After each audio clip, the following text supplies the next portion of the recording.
অনেক নারী পিল খেয়ে পিরিয়ড বন্ধ রেখে রোজা রাখে, এটা কি জায়েজ হবে? খুবই গুরুত্বপূর্ণ প্রশ্ন।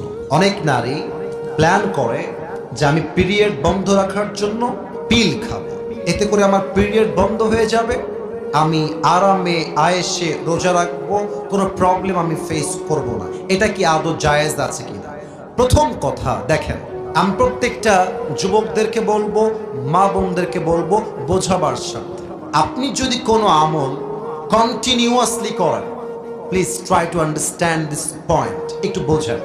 আপনি প্রত্যেক দিন 5 ওয়াক্ত নামাজ বা জামাআত আদায় করেন, একটা দিন প্রচন্ড বৃষ্টি হয়ে গেছে অথবা আপনি অসুস্থ হয়ে গেছেন, হাদিসে এসেছে যেহেতু আপনি অলওয়েজ এই আমলটা করেন, বৃষ্টির জন্য অথবা আপনার ফিজিক্যাল সিকনেসের জন্য আমলটা মিস হয়ে গিয়েছে, আল্লাহর হাবিব বলছেন যেহেতু বান্দা